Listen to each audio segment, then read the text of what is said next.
Hi there, my name's Jack Taylor, and in this guitar lesson I'm going to be showing you 5 essential chords that you need to know to play jazz, okay? So these chords, they're not just for jazz musicians, they're also used in genres such as funk, rock, pop, blues, country, any kind of genre out there. They're used all the way through popular music. So as I was a kid, I had one of these guitar tab chord books. I'm sure if you've been learning guitar for a long time, you've definitely come across one of these books, okay? And I'm sure my dad bought it for me, with the best of intentions, but, as a young kid, 13, 14, trying to learn chords out of this book. I mean, there's so many in here. I think on the front it says over 2,000 chords. Trying to learn all these chords in different shapes. Man, I got so overwhelmed. So, as I was kind of learning, I tended to learn chords, through different songs, through chords that my guitar teacher taught me, or when I was doing grades at the time and stuff like that. But eventually, years later, I kind of found a better system for learning chords, and that's what I want to kind of share with you today, okay? So the first chord we're going to do is a major 7th chord, which is this chord here. And we're going to do this with the root note on the low E string, so we're going to do this in the key of C. So the major 7th chord is a really nice kind of dreamy sounding chord. It's quite bright and light in its flavour. And if you want to play this chord, here's what you've got to do. So put your first finger on fret number 8 on the E string, third finger on fret 9 on D, pinky on 9 on G, and then your second finger on fret 8 on B. It's a really, really nice chord, and it's used all the time in different genres of music, okay? So the intervals in this chord are root, 3rd, 5th, and major 7th, okay? So the next chord we're going to look at is a dominant 7th chord, okay? So we've just looked at the major 7th chord, right? And the dominant 7th chord is really, really similar to the major 7th chord. There's only actually one note difference, and that's the 7th. So in a major 7th chord, we have root, 3rd, 5th, major 7th.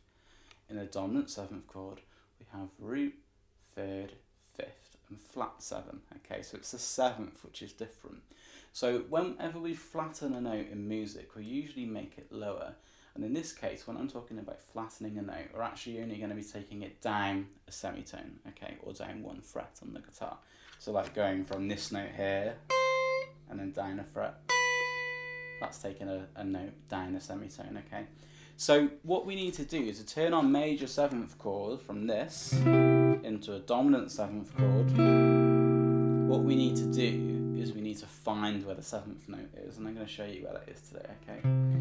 So the 7th, the major 7th, is the first note here, the first note after the low E.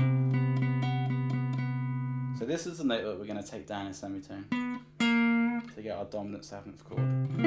So you might have heard this if you play blues, like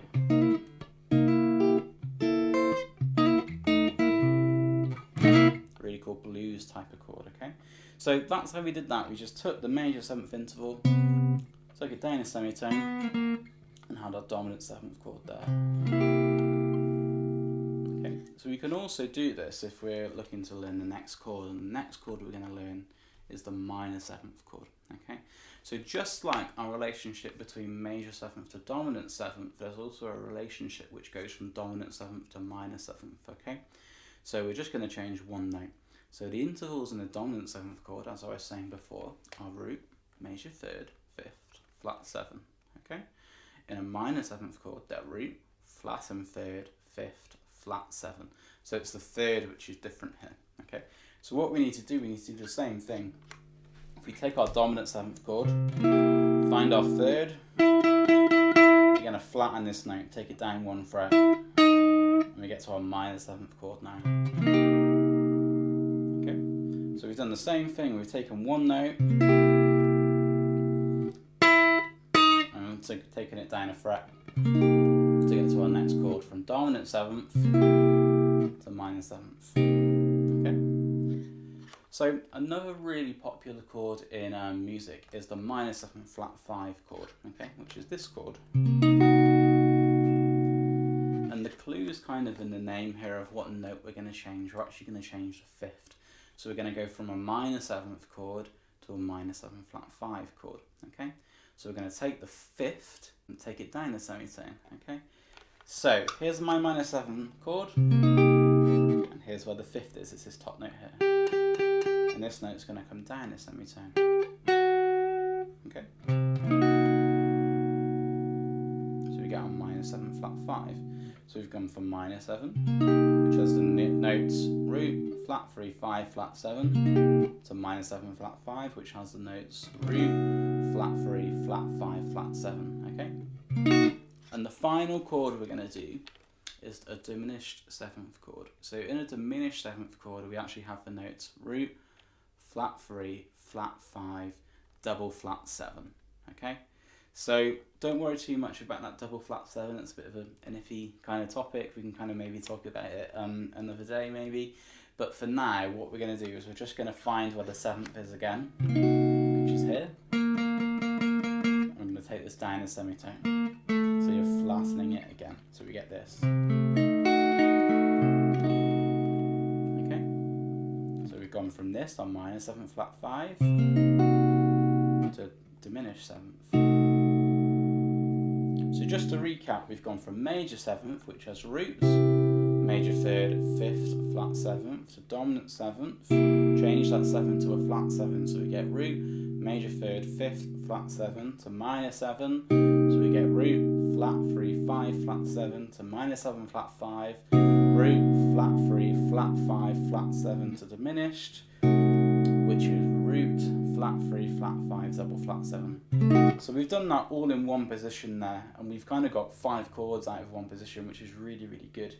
We can also do this on different strings. So if we go to a major 7th chord on the A string, I'll do this in C again, and we have this voicing. Okay, so the same intervals, they're still, even though I'm playing a different chord in a different shape, they're still the same intervals. It's still root, 3rd, 5th, major 7th. But now we're going to change it to dominant. So we need to find that major 7th again, take it down a semitone, and get dominant 7th. Find the 3rd, turn it to minor 7th, find the 5th, minor 7 flat 5, find the 7th again, we get diminished 7th, okay? So again, there's another 5 chords there. Okay. And we can also do the same thing with our root note, which happens on the D string. So here's a major 7th voicing. So if I turn this into dominant 7, we get this. Minor 7, minor 7 flat 5, and then diminished. Okay? So we've got kind of 10 different chords just out of using that technique, which is hopefully a much quicker way than digging into this book and trying to find all the different variations of chords. I remember looking at songs and being like, I don't know how to play a diminished 7th chord, and then I'd look in the book to try and find it, and it'd just be an absolute pain in the bum. So learning it in that way is a really decent way to kind of figure out the chords. Now, we've only done it in one key there, so the next step is obviously to put it in all 12 keys, okay? So you could also do this in F. So you could do major 7, dominant 7, minor 7, minor 7 flat 5, diminished 7. Okay, and you can do it on a different F note here. Or here. You can do it in all other 12 keys like B flat, E flat, A flat, D flat, G flat, B, E, A, D, G, and back to C. And I guarantee if you practice that and get those chords down, it will really help your chord vocabulary and just help you, play probably 90% of the songs that you actually want to play. So I really hope that's been useful. If you have any questions about any of this stuff, just pop a comment in the comment section below, and I'll see you next time. Have a great week, and make sure to like and subscribe. Hey there guys, thank you so much for watching this video. I put a lot of work into these videos, so if you've made it this far, thank you so much for checking it out. If you want to find out more about me and what I do for a living, and about my life as a working professional and as a guitar player, you can check out my various social media pages. You can check me out, Jack Taylor Guitarist, on Instagram, facebook.com/Jack Taylor Guitarist, and you can also contact me on my website at jacktaylorguitarist.com, where I'm offering all sorts of lessons. There's free lessons over there. You can listen to my music, and you can just check out generally what I'm up to week from week. So again, thank you so much for watching, and I'll catch you again next time.